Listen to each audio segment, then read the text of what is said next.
ओम नमः शिवाय।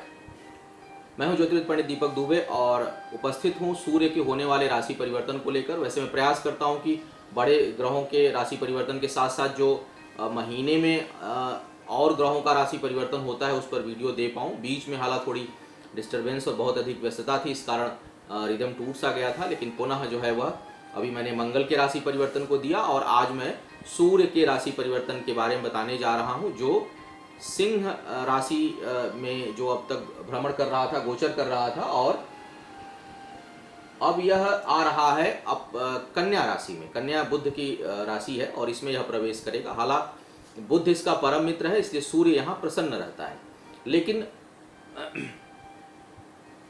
सभी ग्रहों का हर राशि में अलग स्थान है, अलग उसका प्रभाव है, अलग भाव को प्रभावित करता है, तो उसके हिसाब से उसके परिणाम भी परिवर्तित होते रहते हैं। गोचर का जो सांकेतिक मतलब यह है कि हमको किसी न किसी प्रकार के शुभ या अशुभ परिणाम मिलने वाले हैं। ग्रहों का परिवर्तन का मतलब क्या है कि अब हमारे जीवन में कुछ परिवर्तन आएगा हमारे, क्योंकि हम कुछ न कुछ कर्म लगातार कर रहे हैं, चाहे वह हम मानसिक कर्म कर रहे हों, चाहे वह हम शारीरिक कर्म कर रहे हों, चाहे हम इंद्रिय जनित कर्म कर रहे हों, लेकिन कर्म में हम 24 घंटे निरंतर प्रति क्षण व्यक्ति जो है वह लगा रहता है। कर्म का मतलब केवल शरीर से किसी सामान को यहाँ से उठाकर रखना या ऑफिस में काम करना कर्म नहीं है। कर्म हमारी सोच है, कर्म हमारी बुद्धि है, कर्म जो हम सोच से भी कोई चीज़ सोच रहे हैं तो वह भी एक प्रकार का कर्म हो रहा है। जो कर्म कर रहे हैं वह भी हमारा एक कर्म हो रहा है। हम कोई सेवा कर रहे हैं, कोई दान कर रहे हैं, कोई शिक्षा दे रहे हैं, तो बहुत बहुत प्रकार है कर्म का।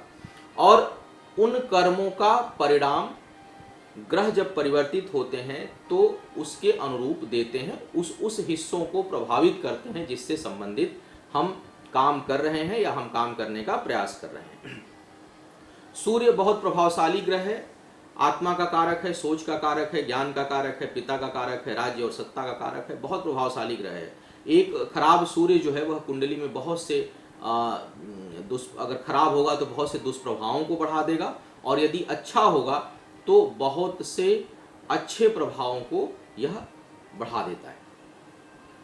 सूर्य 16 सितंबर को शाम को लगभग 6:47 पर दिल्ली के समय अनुसार अपनी स्व राशि जो सिंह में था वह उससे परिवर्तित होकर कन्या में जाएगा। अपनी राशि में होने से यह बहुत अच्छा परिणाम देता, लेकिन वहाँ राहु की उपस्थिति ने सूर्य को लगभग एक तरह से सूर्य के प्रभाव को खत्म ही कर दिया था और बहुत अच्छा परिणाम सूर्य नहीं दे पा रहा था।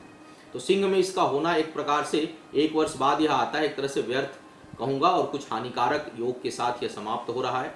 लेकिन बुध की राशि में भी यह प्रसन्न रहता है और यहाँ पर यह शुभ प्रभाव बहुत से लोगों को देगा। आइए देखते हैं क्या रहेगा सभी राशियों पर इसका प्रभाव। पुनः बता दूं नए दर्शकों को कि मेरा जो राशिफल होता है यह लग्न पर आधारित होता है और बेहद सामान्य आधार पर होता है। आपको चाहिए कि आप किसी विशेष परिस्थिति में अपनी कुंडली का विश्लेषण करा लें। केवल राशि परिवर्तन या राशिफल सुन करके आप किसी बड़े निष्कर्ष पर ना पहुंचा करें। हो सकता है बहुत सी बातें मेरी कही हुई आपके लिए सत्य होती हों, लेकिन फिर भी यह सामान्य आधार पर होता है। एक सामान्य लेखा जोखा जो है हम देने का प्रयास करते हैं कि जब यह ग्रह इस भाव में होगा, इस राशि में होगा, तो सामान्य यह क्या प्रभाव देगा। दूसरा, कई बार लोग चर्चा ये भी कर जाते हैं कि भाई चंद्रमा से ये देखा जाता है। ज्योतिष में बहुत से नियम और विधान हैं। जैसे शनि 7.5 की गणना चंद्रमा से की जाती है, इसलिए अदरवाइज 7.5 का मतलब कुछ है ही नहीं। 7.5 मतलब क्या, कुछ भी नहीं। शनि का गोचर है सिंपल अगर देखा जाए तो, लेकिन एक 7.5 वर्ष के समय को दूषित माना जाता है, जबकि यह सभी राशियों में हमेशा दूषित नहीं होता। तो उसकी गणना ही चंद्र राशि से की जाती है कि चंद्रमा से वह कहाँ है। जैसे बहुत से योग ग्रहों के एक स्थान या किसी विशेष युति के कारण बनता है। जैसे गजकेसरी योग है, यह बृहस्पति के साथ चंद्रमा की युति के कारण बनता है, लेकिन हमेशा यह शुभ परिणाम दे आवश्यक नहीं है। बहुत खराब परिणाम भी गजकेसरी योग देता है और बहुत से लोग गजकेसरी योग में तबाह हो जाते हैं उसकी दशा अंतर दशा में। लेकिन उसके लिए पुनः कहूंगा कि केवल कोई योग अच्छा हो या बुरा हो, जैसे केपद्रुम योग है, केपद्रुम योग केवल चंद्रमा के कारण ही बनता है, यह योग किसी और के कारण नहीं बनता। तो ऐसे विषकुंभ योग है, चंद्रमा के कारण बनता है। ग्रहण योग है, चंद्रमा और सूर्य के कारण बनता है। ऐसे बहुत से योग आपको मिलेंगे। दुर्धरा योग है, अनफा योग है, सुनफा योग है, बहुत से योग हैं जिन जो चंद्रमा के कारण बनते हैं। अंगारक योग है तो मंगल के कारण बनेगा, लंपट योग है तो राहु शुक्र के कारण बनेगा, मांदी योग है तो शनि केतु या शनि राहु के कारण बनेगा। तो ऐसे बहुत से योग जो है, जैसे पंच महापुरुष योग है, भद्र योग बुध के साथ बनता है, बृहस्पति के कारण जो है वो, जैसे मैंने कहा, गज केसरी योग बनता है, केसरी योग बनता है, हंस योग बनता है, शनि के कारण सस योग नाम का पंच महापुरुष राजयोग बनता है। लेकिन यह कब बनेगा, कहाँ बनेगा, कैसे प्रभावी होगा, इसके लिए कुंडली का विश्लेषण करना आवश्यक है। तो इस भ्रम में ना पड़ा करें। बार बार मैं ये कहता हूँ कि एक आधार होता है। जैसे अभी एक बड़े मजाकिया इंसिडेंट, मतलब मुझे हास्यास्पद लगा, एक किसी मेरे दर्शक का प्रश्न आया है कि मैंने दान पर जो वीडियो दिया था कि दान कैसे, कब और क्या किया करें, उसमें आया है कि कन्यादान भी तो दान होता है, तो अभी क्या पाप है। अरे भाई, मुझे लगता है एक बौद्धिक जगत में बात करता हूँ। कन्यादान महादान कहा गया है, दान उसको माना गया है, लेकिन वह पाप नहीं है। और उसी तरह से शिक्षा दान है। अब कहें कि शिक्षा दान हम किसी को दान से, वहां पर जो तात्पर्य था वह मैंने बोलते समय ही कहा था कि अब पूजा पाठ का समय आ रहा है, त्योहारों का समय आ रहा है, हम लोग स्वैच्छिक दान कर, दान का मतलब वस्तु से है। कन्या जो है वह वस्तु नहीं है, जीवन और सृजन को बढ़ाने के लिए है। शिक्षा जो है वह वस्तु नहीं है, उसको भी दान कहा जाता है कि निस्वार्थ भाव से हम देते हैं शिक्षा लोगों के ज्ञान को बढ़ाने के लिए। कन्या का दान जो हम करते हैं वह सृष्टि के विस्तार के लिए करते हैं। और एक बात और बता दूं, पुत्र पुत्री तभी होते हैं जब हमारा संसार में कुछ लेना देना बाकी रह जाता है। जिस दिन हम संसार के लेन देन से मुक्त हो जाएंगे, हमें संतान प्राप्त नहीं होगी। तो कुछ मामलों में यह दुखद है, लेकिन अगर जो अंतिम बात करें तो मोक्ष है। ऐसे बहुत सी बातें हैं जो की जा सकती हैं, लेकिन राशिफल में सब कुछ संभव नहीं हो पाता। यदा कदा देने का प्रयास करता हूं आप लोगों को, और मुझे लगता है कि मैं बौद्धिक जगत में विचरण करता हूं। इंटरनेट की दुनिया बहुत बौद्धिक है, तो इस तरह के हास्यास्पद प्रश्न नहीं पूछना चाहिए। अब बात करता हूं, सूर्य आते हैं आपके राशिफल पे, जिसका आपको इंतजार है। सूर्य जो है वह राशि परिवर्तन कर रहा है। क्या होगा इसका राशियों पर प्रभाव, लग्न के आधार पर। बार बार हमें कहता हूं कि लग्न भी राशि ही होती है जो उदित हो रही होती है। चंद्र राशि से इसकी गणना अपना किया करें। अब मेष की अगर मैं बात करूं तो सूर्य जो है अब आपके छठे भाव में जाएगा। पंचम भाव का स्वामी है, छठे भाव में आ रहा है। अतः यह आपके लग्न के लिए, राशि के लिए तो यह शुभ है, बहुत शुभ है, लेकिन छठे भाव में आना इसका उतना शुभदायी नहीं होगा। यह आपके अपने ज्ञान और शिक्षा में कुछ अवरोध उत्पन्न करेगा, कुछ रुकावट उत्पन्न करेगा, और संतान के लिए भी थोड़ा कष्टकारी होगा, कुछ न कुछ उसके लिए परेशानी उत्पन्न कर सकता है। लेकिन यह सूर्य आपके अपने अंदर, अपने परिवार, अपने समाज, अपने करीबी लोगों के प्रति जागरूकता को बढ़ाएगा, उनको उनकी देख रेख करने की क्षमता आपके अंदर यह उत्पन्न करेगा। आपके पिता के लिए सूर्य का यहाँ आना शुभदायी है। हो सकता है आपके पिता के लिए कुछ सुखद समाचार प्राप्त हो और उनके लिए कुछ उत्थान यह दे।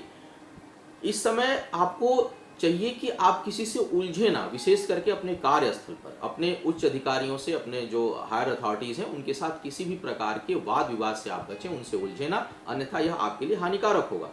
इस समय थोड़ी बेफिक्री रहेगी आपके अंदर, लापरवाह से थोड़े रहेंगे, बहुत चिंता नहीं करेंगे, मस्त मौला स्वभाव रहेगा, दूसरों की चिंता करेंगे, अपने लिए आप बेफिक्रे से रहेंगे। और आर्थिक मामलों में भी कुछ अनमने से फैसले आप ले सकते हैं, बहुत सोच विचार करके नहीं, वैसे ही फैसले ले लेंगे अल्हड़पने में, और उससे कुछ थोड़ी आर्थिक हानि और अनावश्यक व्यय होने का जो है वह योग बन रहा है। अब बात करूंगा वृषभ वालों के लिए। वृषभ वालों की यदि मैं बात करूं तो सूर्य जो है आपके पंचम भाव में प्रवेश कर रहा है। चतुर्थेश है सूर्य वृषभ के लिए, पंचम में यह प्रवेश करेगा। पंचम भाव में सूर्य बहुत शुभ फल देता है, यह बहुत लाभ देगा, विशेष करके बौद्धिक मामलों में आपके लिए बहुत शुभकारी है। दूरदृष्टि होगी, हर चीज को बहुत दूर तक एनालिसिस कर पाएंगे, उसका विश्लेषण कर पाएंगे और सही विश्लेषण करेंगे। कई बार होता है हम अति विश्लेषण करते हैं और नकारात्मक विश्लेषण करते हैं, लेकिन सूर्य जब आपके पंचम भाव में आएगा तो आपकी जो सोच है, आपका जो विश्लेषण है वह सकारात्मक होगा, सारगर्भित होगा और सही दिशा में होगा। बुद्धि के बल पर आप बहुत सी समस्याओं को सुलझाने में इस समय समर्थ होंगे। इस समय परिवार में सुख सुविधाओं की खूब वृद्धि होगी, घर में सुख बने। मैं केवल सूर्य की बात कर रहा हूँ, बाकी ग्रहों की क्या स्थितियां हैं वो अलग बात है, लेकिन कम से कम सूर्य जो है यह इस समय शुभता बढ़ाएगा आपके परिवार में, सुख समृद्धि में। न्याय के पथ पर आप इस समय चलेंगे और दूसरों की खूब मदद करेंगे। यानी कोई भी मदद मांगने यदि आपके पास इस समय आएगा तो वह, मुझे नहीं लगता कि वह खाली हाथ इस समय जाएगा। मिथुन वालों की यदि मैं बात करूं तो सूर्य आपके चतुर्थ भाव में प्रवेश कर रहा है, तीसरे भाव का स्वामी है, चतुर्थ भाव में आ रहा है। सूर्य के इस गोचर के कारण आपके पराक्रम और तेज में खूब वृद्धि होगी और आप बहुत पॉजिटिव होगा, बहुत पॉजिटिव एनर्जी का संचार होगा आपके अंदर, और आप जिसके साथ बैठेंगे, जिसके साथ रहेंगे, वह बहुत रिलैक्स फील करेगा। तो बहुत पॉजिटिव एनर्जी आपके अंदर इस समय बढ़ेगी। भू संपत्ति खरीदने के लिए बहुत ही उपयुक्त समय है और संभवतः यह सूर्य आपको अवसर भी प्रदान करे। इस समय आप अपने कमाए हुए धन का बहुत लाभ नहीं ले पाएंगे, बल्कि उसे दूसरों पर व्यय करेंगे और आपके अपने परिश्रम, अपने धन का लाभ दूसरे लोग बहुत अच्छे से उठाएंगे और उसका वह सुख प्राप्त करेंगे, लेकिन आप स्वयं उसका बहुत सुख नहीं प्राप्त कर पाएंगे। कुछ लोग, मुझे लगता है कि इस समय अपनी आजीविका का साधन यानी अपनी नौकरी में या अपने कार्य व्यापार में कुछ परिवर्तन कर सकते हैं या परिवर्तन करने की सोच सकते हैं। बहुत से लोग हो सकता है इस समय अपने लाइन को चेंज करें, परिवर्तन करें। राजनीति से जो लोग जुड़े हुए हैं उनको इस समय विशेष लाभ और सम्मान मिलने का योग बन रहा है। तो भाई जो राजनेता लोग हैं उनके लिए यह सुखद समाचार है, शुभ समाचार है सूर्य का यहाँ आना। कर्क वालों की यदि मैं बात करूं तो आपके लिए यह तीसरे भाव में प्रवेश कर रहा है। यहाँ पर यह मध्यम परिणाम देगा, बहुत शुभ परिणाम नहीं देगा, कुछ शुभता लिए हुए देगा, लेकिन कुछ हानि करने का भी यह योग बनाएगा। आपके लिए यह आर्थिक उन्नति देगा, लेकिन पैतृक संपत्ति में परिवार से संबंधित चीजों में यह विवाद उत्पन्न करेगा। पिता से संबंधों को बेहतर बनाएगा, लेकिन यदि स्थायी नौकरी चाह रहे हैं, सरकारी नौकरी चाह रहे हैं, कोई स्थायी नौकरी यदि आप तलाश कर रहे हैं तो उसमें यह बाधा उत्पन्न करेगा, या यदि इस समय कोई नौकरी लगती है तो वह स्थायी नहीं होगी, बल्कि कुछ समय के लिए होगी और पुनः उसको बदलना पड़ सकता है। भाइयों के साथ संबंधों को यह बिगाड़ सकता है, उनके साथ कुछ वैमनस्यता उत्पन्न कर सकता है यह सूर्य। अब सिंह वालों के लिए बात किया जाए। सिंह के लिए सूर्य जो है आपके लग्न का स्वामी है और यह आपके दूसरे भाव में प्रवेश कर रहा है। लग्न में ही सूर्य राहु की युति थी, राहु अभी वहीं बैठा हुआ है, इस समय वक्री बुध भी आपके लग्न पर है, लेकिन सूर्य आपके दूसरे भाव में आ रहा है। दूसरे भाव में इसके आने से विद्या में, बुद्धि में, सोच में, वाणी में, निर्णय लेने की क्षमता में बहुत अच्छी वृद्धि करेगा। उधर इन चीजों के लिए यह सुविधा प्रदान करने वाला होगा। इस समय यदि आप अपने परिश्रम के बल पर आर्थिक लाभ पाना चाह रहे हैं तो उसके लिए यह समय बहुत शुभ है और परिणाम देने वाला है। आप इस समय यदि कर्ज में हैं तो मुझे लगता है कि बहुत से लोग कर्जों को चुका पाने में समर्थ होंगे, इसके लिए भी यह सूर्य अच्छा प्रभाव देगा। शत्रुओं को आप परास्त इस समय कर सकते हैं। इस समय आप जो है वह निरोगी होंगे, अर्थात यदि कोई लंबे समय से या कोई स्वास्थ्य संबंधी कोई समस्या चल रही थी तो उससे यह सूर्य आपको मुक्ति दिलाएगा। लेकिन यह जीवन साथी के साथ विवाद उत्पन्न करा सकता है, तो जीवन साथी के साथ संबंधों को थोड़ी संभालने की आवश्यकता होगी। कोई मामला यदि कोर्ट कचहरी में चल रहा है या जीवन साथी के साथ कोई विवाद चल रहा है या किसी शत्रु के साथ कोई विवाद कोर्ट कचहरी में है, उसमें बहुत अधिक धन की हानि का योग बन रहा है। तो भाई थोड़ा विवाद से दूर रहें, विशेष करके अपने करीबी लोगों से और विशेष करके अपने जीवन साथी के साथ किसी प्रकार का, वैसे तो विवाद ना ही हो तो अच्छा रहे, भगवान करें प्रेम संबंध बना रहे, लेकिन अगर कहीं विवाद है और यदि कोर्ट कचहरी में जा रहा है तो उसमें धन की बहुत अधिक हानि होने की संभावना है। जमीन संबंधी विवाद भी इस समय बहुत हानिकारक होगा आपके लिए। इस समय बहुत से लोगों को पदोन्नति मिल सकती है, ऊंचे पद की प्राप्ति हो सकती है, लेकिन शत्रु लगातार परेशान करेंगे और प्रमोशन के कारण शत्रुता और अधिक बढ़ेगी। तो अगर प्रमोशन मिल रहा है तो भाई थोड़ा सतर्क हो जाइएगा कि यह किस मूल्य पे मिल रहा है, या कहीं कुछ लोगों को नाराज करके, कुछ लोगों को हानि पहुंचा करके आपको प्रमोशन तो नहीं प्राप्त हो रहा है। तो थोड़ा इस मामले में सतर्क रहना है। कन्या वालों के लिए यदि मैं बात करूं तो सूर्य आपके लिए द्वादश भाव का स्वामी है, जो अब आपके लग्न में आएगा। यह बुध का परम मित्र है और बुध के राशियों में यह प्रसन्न रहता है, विशेष करके कन्या में विशेष प्रसन्न रहता है। परंतु यहाँ पर इसके आने से आपके अंदर हठ धर्मिता बढ़ेगी, थोड़ा जिद बढ़ेगा। किसी चीज को आप ठान लेंगे तो उससे जल्दी पीछे हटेंगे नहीं, और जो अपने मन में जो बात आपने सोच रखी है उसी को अधिक आप प्रभावशाली मानेंगे और जानेंगे और उसी को करने का प्रयास करेंगे। किसी के समझाने का इस समय आपके ऊपर जल्दी असर नहीं पड़ेगा।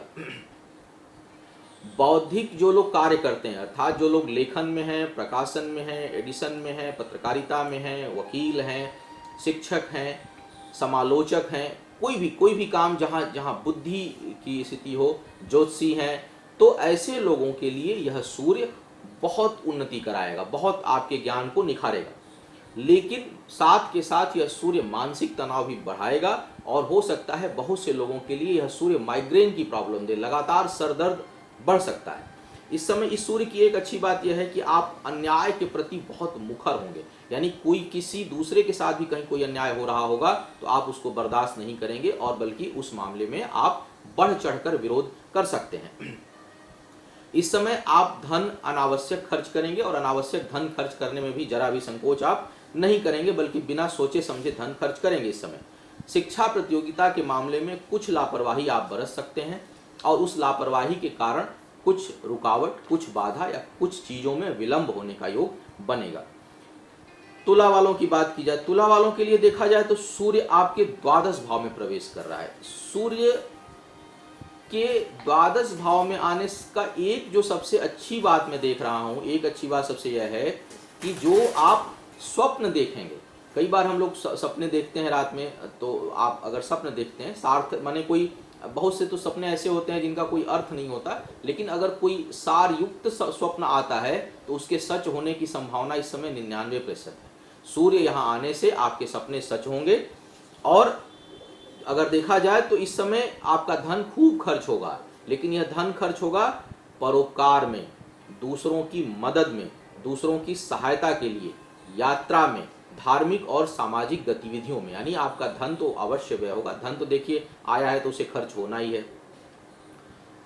धन का जो प्रयोग है वह तो भोग में ही है, तो आप उसका वो कहीं ना कहीं खर्च होगा, इसमें कोई संदेह नहीं है इस समय। लेकिन यह जो खर्च होगा वह सही मामले में होगा, वह सामाजिक दृष्टिकोण से, नैतिक दृष्टिकोण से अच्छी जगहों पर खर्च होगा। मदद में, परोपकार में, यात्रा में, धार्मिक कार्य में, सामाजिक गतिविधियों में आपका धन इस समय व्यय होगा। विदेश से जो लोग जुड़े हुए हैं उससे विदेशों से संबंधित किसी भी प्रकार का कार्य, व्यापार या वहां जाकर नौकरी करने की सोच रहे हैं तो यह समय बहुत उपयोगी है और आपको बहुत अधिक लाभ देने वाला होगा। कुछ लोगों को बहुत अपने वर्तमान स्थान से बहुत दूर की नौकरी मिल सकती है, हालांकि यह नौकरी लाभकारी होगी आर्थिक दृष्टिकोण से भी और मानसिक दृष्टिकोण से भी। सूर्य का द्वादश में आने का जो सबसे प्लस पॉइंट मैं देखता हूं वह यह देखता हूं कि यह आपके अंदर आध्यात्मिकता को बढ़ावा देगा।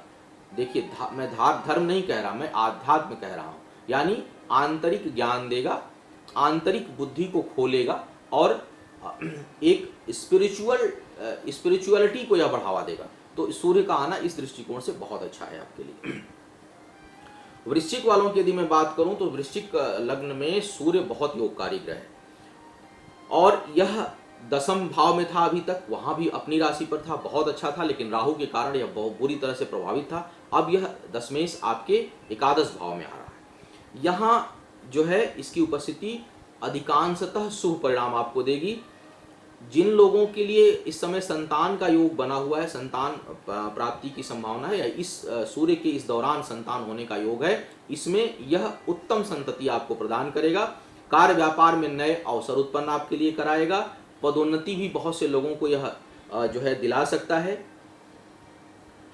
आपकी जो विचारधारा है वह संकीर्ण नहीं होगी इस समय। हालांकि मंगल शनि के दूषित प्रभाव, ग्रह खराब थे, सोच उस समय बहुत से लोगों की नकारात्मक हो गई थी, लेकिन मुझे लगता है कि इस वर्तमान में जब सूर्य यहाँ पर आएगा तो चाहे परिस्थिति कितनी ही विषम क्यों न हो, आपकी जो सोच है वह बहुत विस्तार में होगी, मतलब एक उसका बहुत विस्तृत दायरा होगा, बहुत संकीर्ण विचारधारा इस समय नहीं होगी। आप बड़े बड़े उदार हृदय के रूप में आप सोचेंगे, बड़े हृदय से आप सोचेंगे किसी भी चीज को और उससे सबको लाभ हो, केवल मुझे लाभ ना हो, यह भावना आपके अंदर जागृत होगी। तो यह सूर्य आपके लिए शुभता देने वाला है।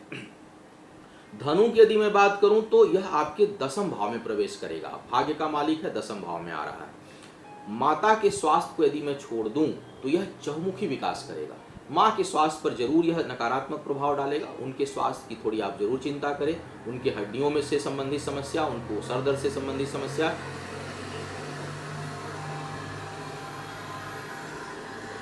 और जो है उनके रक्त से संबंधित समस्या, यानी माता के शरीर को कष्ट यह उत्पन्न कर सकता है। आपके लिए चौमुखी विकास देगा। चारों तरफ मान सम्मान प्रतिष्ठा इस समय बढ़ेगी, खूब ख्याति होगी। बहुत से लोगों को यदि कोई बहुत ही खराब ग्रह की दशा नहीं चल रही तो पदोन्नति होना लगभग निश्चित है। इस समय अचल संपत्ति भी प्राप्त होने की बहुत जो है वह मजबूत संभावना बन रही है। उच्च अधिकारियों से खूब लाभ आपको मिलेगा जहां पर आप काम कर रहे हैं। पिता से विचार भी मिलेंगे और जो लोग अपने पिता के साथ मिलकर काम कर रहे हैं उनको इस समय बहुत लाभ होगा, उनकी आय में बहुत अधिक वृद्धि होने का योग है। तो कुल मिलाकर यह सूर्य, जैसा मैंने कहा, सिर्फ माता के स्वास्थ्य को छोड़ दूं तो बाकी मामलों में बहुत अधिक लाभकारी है। अब बात आती है मकर वालों के लिए। मकर वालों के लिए सूर्य अष्टम भाव का स्वामी, वैसे ही खराब भाव का स्वामी है, शनि की राशि है। सूर्य जो है वह इसमें प्रसन्न नहीं रहता है। सूर्य जो है जहां भी रहेगा बहुत कम जगह पर ही यह अच्छा परिणाम देगा। तो एक शत्रुता का भाव यहाँ बना रहता है। 1 महीने तक आपके भाग्य स्थान पर रहेगा। सूर्य का आपके भाग्य स्थान पर आना अष्टमेश होने के कारण कहीं से भी शुभ देने वाला नहीं है, शुभ परिणाम। थोड़ी अब देखिए, कुछ चीज़ें में जब मैं नकारात्मक बोलता हूँ तो बहुत से लोगों को समस्या होती है, लेकिन मुझे लगता है समस्या उन लोगों को ज़्यादा होती है जिनके अंदर उस प्रकार का भाव होता है। क्योंकि अच्छे और बुरे हर प्रकार के लोग हैं।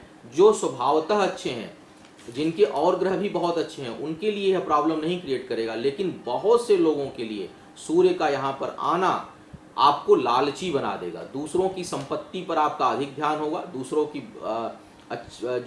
की अच्छी चीज़ें हैं, दूसरों के उत्थान पर आपका अधिक ध्यान होगा और अपने ऊपर आप ध्यान नहीं दे पाएंगे। मन में संकीर्ण विचार आ सकते हैं इस समय, सोच नकारात्मक हो सकती है, मन में लालच उत्पन्न होगा, दूसरों की चीज़ों को देख करके उसे प्राप्त करने की इच्छा जागृत होगी बजाय कि अपने पुरुषार्थ से हम कोई चीज़ प्राप्त करें। तो सूर्य यहाँ पर बहुत नकारात्मक ऊर्जा को देगा। इसके लिए आपको चाहिए कि आप सूर्य की नियमित आराधना करें और अपने सोच को बिल्कुल सकारात्मक बनाए रखें। यह सूर्य यहाँ पर आपको नास्तिकता भी देगा, भाग्य बहुत साथ नहीं देगी और हर काम में कुछ न कुछ रुकावट आएगी। यदि जन्म के समय भी सूर्य यहीं पर है और सूर्य की दशा या अंतरदशा चल रही है तो मेरे इस प्रभाव को 100% सही जाने, अन्यथा इसके परिणाम में कुछ कमी रहेगी। आप इस समय हर चीज को अविश्वसनीयता से देखें, यानी किसी चीज पर जल्दी आप विश्वास नहीं करेंगे। और सिर्फ इस समय यही कहूंगा कि किसी भी प्रकार के दुर्गुण को हावी मत होने दीजिए, अपने सोच को सकारात्मक बनाए रखिए और सार्थक विचार रखिए और अपनी उन्नति के बारे में सोचिए। दूसरे की उन्नति के बारे में सोचकर कभी भी आपका विकास नहीं हो सकता। कुंभ वालों की यदि मैं बात करूं तो सूर्य आपके सप्तम भाव का स्वामी है और अब यह आपके अष्टम भाव में प्रवेश कर रहा है। यह स्थिति भी कोई बहुत शुभ सूचक नहीं है। जीवन साथी के स्वास्थ्य की विकट समस्या उत्पन्न हो सकती है। अगर पहले से चल रही है तो वह और अधिक बढ़ जाएगी, नहीं भी चल रही है तो भी कुछ न कुछ समस्या इस समय उत्पन्न हो सकती है। परिवार में कुछ तनाव बढ़ सकता है, वैचारिक मतभेद उत्पन्न हो सकते हैं। बहुत से लोग, मैं सबको नहीं कह रहा, लेकिन कुंभ लग्न के बहुत से लोग धन कमाने की चाहत में कुछ गलत राह पकड़ सकते हैं, किसी गलत रास्ते को पकड़ सकते हैं और उस पर बढ़ सकते हैं। इस समय आपको अपने से बड़ों से और शासन सत्ता से सहयोग लेने में बहुत कठिनाई होगी और बहुत कम सहयोग मिल पाएगा आपको। समाज में कहीं मान प्रतिष्ठा धूमिल हो सकती है, लेकिन एक चीज भी यह ध्यान रखें कि यह जो मान प्रतिष्ठा धूमिल होगी यह किसी अकारण नहीं होगी, यह पूर्व में किए हुए कर्मों का परिणाम होगा। तो एक बार जरा अपने कर्मों को जांच लें और सतर्क हो जाएं। यदि कहीं भी कुछ गलत कार्य करने की सोच रहे हैं या कहीं दिमाग में मन में जरा भी गलत भाव है तो उस पर अभी से सतर्क हो जाएं, अन्यथा आने वाला जो सूर्य का परिणाम है यह आपको किसी बड़ी मुसीबत में डाल देगा। इस समय खर्च आवश्यकता से अधिक होगा और अपनी बाईं आंख से विशेष कर आपको सतर्क रहना है जब तक सूर्य यहाँ बना हुआ है। मीन वालों की यदि मैं बात करूं तो छठे भाव का स्वामी सूर्य आपके सप्तम भाव में प्रवेश कर रहा है। सप्तमेश बुध, सूर्य सप्तम में जा रहा है और सप्तमेश बुध वक्री होकर इस समय छठे भाव में है। अर्थात वैवाहिक जीवन में बहुत कलह और तनाव संभावित है। पहले से अगर किसी को है तो बहुत ज्यादा होगा, नहीं है तो दूरी किसी परिस्थिति कारण बन सकती है, स्वास्थ्य के कारण बन सकती है, कुछ न कुछ वैचारिक मतभेद या क्लेश होने की संभावना बनेगी। इस समय एक बात अच्छी है कि आपका साहस बहुत बढ़ेगा, मन में उत्साह बहुत रहेगा और साहस पराक्रम बहुत अधिक बढ़ेगा। पिता के साथ बहुत अच्छे संबंध इस समय आपके बन सकते हैं, लेकिन इस अच्छे संबंध के कारण भी हो सकता है कि आपका अपने जीवन साथी के साथ तनाव हो। अर्थात माता पिता और विशेषकर पिता के प्रति आपकी बहुत अधिक रुझान, बहुत अधिक पिता के साथ अच्छा संबंध आपके जीवन साथी से आपके संबंध में तनाव उत्पन्न कर सकता है। हालांकि मैं यहाँ पर आपको सलाह नहीं दूंगा, बल्कि यदि अगर इस तरह की परिस्थिति उत्पन्न हो रही है तो यह सलाह आपके जीवन साथी के लिए होगी कि वह इस बात को समझे कि माता पिता जो है वह साक्षात ईश्वर होते हैं, और यदि हम उनको नहीं प्रसन्न रख सकते इस जीवन में तो हमारा सारा पूजा पाठ कर्म सब व्यर्थ है। तो हमें उनका जो है सेवा करना हमारे लिए अनिवार्य होता है, और अगर इसके मूल्य पर कोई भी नाराज होता है तो वह हो जाए, आपको उसकी परवाह करने की आवश्यकता नहीं है। यह जो समय है सूर्य के राशि परिवर्तन का, आपको बहुत मान सम्मान दिलाएगा और ख्याति बढ़ेगी आपकी अपने कार्य में। इस समय आर्थिक और व्यापारिक दृष्टिकोण से किए हुए प्रयास बहुत फलीभूत होंगे और उसका शुभ परिणाम मिलेगा। यह था सूर्य का राशि परिवर्तन सिंह से कन्या में। 1 महीने तक इसकी स्थिति बनी रहेगी। जैसा मैंने पहले भी कहा कि नकारात्मक या सकारात्मक प्रभाव तभी मिलेगा जब इसकी दशा या अंतर्दशा होगी। ईश्वर आपके साथ रहे, भगवान शिव की कृपा हो, आयु आरोग्य और ऐश्वर्य की वृद्धि हो। इन्हीं शुभकामनाओं के साथ आपसे विदा लेना चाहूँगा। देखते रहिए मेरा चैनल जो है नियमित नए कार्यक्रमों के लिए। ओम नमः।